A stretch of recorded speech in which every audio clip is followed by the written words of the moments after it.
بسم اللہ الرحمن الرحیم۔ السلام علیکم ناظرین، میں ہوں رخسانہ ملک۔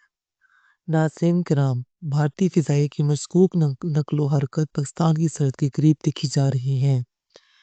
ایسی غیر معمولی پروازیں جنہوں نے پاک فضائیہ کو بھی جوابی پروازوں پر مجبور کر دیا ہے۔ اس حوالے سے ویڈیو، شواہد اور فلائٹ پاک ڈیٹا اب منظر پر آ چکے ہیں جو کسی بڑے واقعے کی طرف اشارہ کر رہے ہیں۔ پاکستان کی تمام افواج اس وقت ریڈ الرٹ پر ہیں۔ بھارتی مشکوک سرگرمیوں کے بعد پاک فوج نے بھی ایک اہم نوٹم جاری کر دیا ہے۔ اس سے قبل پاک فضائیہ بحریہ اپنے نوٹم جاری کر چکی ہے۔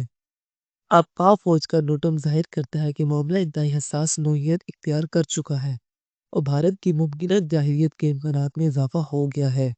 ناظرین کرام، اس وقت بھارت کی نیت جنگ کرنے کی دکھائی دے رہی ہے۔ دوسری جانب بھارت مقبوضہ کشمیر میں بھی ایک نئے فالس فلیگ آپریشن کی تیاری کر رہا ہے۔ اشتعال انگیز بیانات، جنگی مشقیں اور مسلسل فوجی نقل و حرکت سب یہ اشارہ دے رہے ہیں کہ بھارت کسی بڑی کارروائی کے لیے ماحول بنا رہا ہے۔ اب بات کرتے ہیں بھارتی فضائیہ کے طیارے SCPC کیٹس جگاڑ IM کی۔ یہ ایک میری ٹائم اسٹرائک ایئر کرافٹ ہے جس کا رجسٹریشن نمبر JM255 ہے۔ یہ طیارہ بھارت کے پونے ایئر بیس سے اڑا اور اس کا فلائٹ پاتھ عرب سمندر کے قریب ریکارڈ کیا گیا جہاں اس وقت ایکٹیو نوٹم زون موجود ہے۔ بھارت نے اپنی ٹرائی سروسز ایکسرسائز ترشول کے دوران اپنے نوٹم کو پاکستان کے ایکسکلوسیو اکنامک زون کے قریب تک بڑھا دیا، جس کے جواب میں پاکستان نے بھی بھارتی ایز کو اپنے نوٹم میں شامل کر دیا۔ اس وقت دونوں ممالک کے بحری نوٹم زون کے درمیان صرف 30 کلومیٹر کا فاصلہ رہ گیا ہے جو انتہائی خطرناک صورتحال ہے۔ یہ طیارہ جو سمندری حملوں کی صلاحیت رکھتا ہے، اس کی حرکت مشکوک اور تشویشناک ہے، لیکن یہ بھی ظاہر کرتی ہے کہ پاک فضائیہ بحریہ اور زمینی افواج پہلے سے اس امکان کو انٹسپیٹ کر چکی تھی۔ 2 دن قبل DGSPR نے ایک ملاقات میں صحافیوں کو بتایا تھا کہ بھارت کا منصوبہ ہے کہ وہ ڈیپ سی یعنی گہرے سمندر میں فوجی مہم جوئی کرے، لیکن پاکستان کو یقین ہے کہ بھارت صرف وہاں تک محدود نہیں رہے گا۔ اسی دوران پاکستان نے بھی ایک نیا نوٹم جاری کیا ہے، نمبر OPR-126، جس کے تحت خیرپور تامے والی فائرنگ رینج ضلع بہاولپور کے قریب حاصل پور میں کو فعال کر دیا گیا ہے۔ یہ علاقہ 4 سے 10 نومبر تک FL-210 تک کے فضائی حصے میں بند رہے گا۔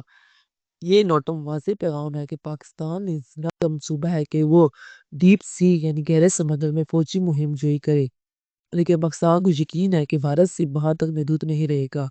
اسی دوران پاکستان نے بھی ایک نیا نوٹم جاری کیا ہے، نمبر OPR-126، جس کے تحت خیرپور تامے والی فائرنگ رینج ضلع بہاولپور کے قریب حاصل پور میں کو فعال کر دیا گیا ہے۔ یہ علاقہ 4 سے 10 نومبر تک FL-210 تک کے فضائی حصے میں بند رہے گا۔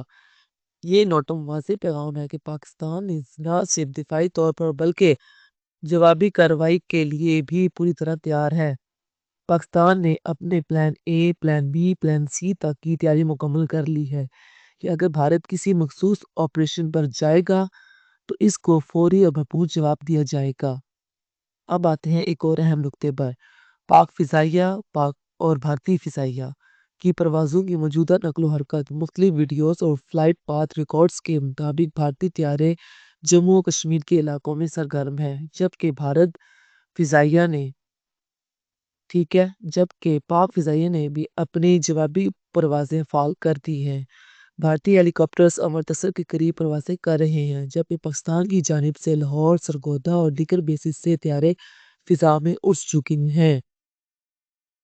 ناظرین کرام، پاک فضائیہ کا command and control system Bharat کی ہر حرکت پر مکمل نظر رکھتا ہے۔ ہمیں معلوم ہوتا ہے کہ کون سا بھارتی طیارہ کہاں سے اڑا، کس نوعیت کا ہے اور اس کے مقابلے میں کون سا PAF طیارہ فوری طور پر انگیج کرے گا۔ ہمارے پاس F-16، J-10C، JF-17 سمیت ہر طرح کی صلاحیت موجود ہے۔ یاد کیجئے جب افغانستان کی سمت سے حملہ ہوا تھا، اس وقت بھی بھارت نے اپنے اسکواڈرن فضا میں اڑائے، لیکن جیسے ہی پاکستان نے سیالکوٹ اسلام آباد کے راستے اپنے لڑاکا فضا میں بھیجے لڑاکا طیارے تو بھارت کے طیارے فوراً واپس لوٹ گئے۔ یہی ان کی حقیقت ہے۔ بھارت اب پاکستان کی قوت مدافعت کا اندازہ لگانے کی کوشش کر رہا ہے، کبھی جاسوسی طیاروں سے، کبھی مسبوق پروازوں سے، مگر پاکستان ہر محاذ پر مکمل طور پر چوکس ہے۔ پاکستان کی ریڈ الرٹ اسٹیٹس اور فائرنگ رینج ایکٹیویشن سے صاف اشارہ کر رہی ہے کہ ملک اپنی سرحدوں کی حفاظت کے لیے مکمل طور پر تیار ہے۔ ہم جارحیت نہیں چاہتے، مگر اگر بھارت نے پہل کی تو یاد رکھیے پاکستان جواب دینے میں ایک لمحہ بھی ضائع نہیں کرے گا۔ جنگ ہم شروع نہیں کرتے لیکن ختم ہم ہی کرتے ہیں۔ اور جی ناظرین، یہ تھی ہر خبر جو آپ کو پتہ ہونی چاہیے ہمارے پاکستان کے حوالے سے۔ اللہ نگہبان، پاکستان زندہ باد۔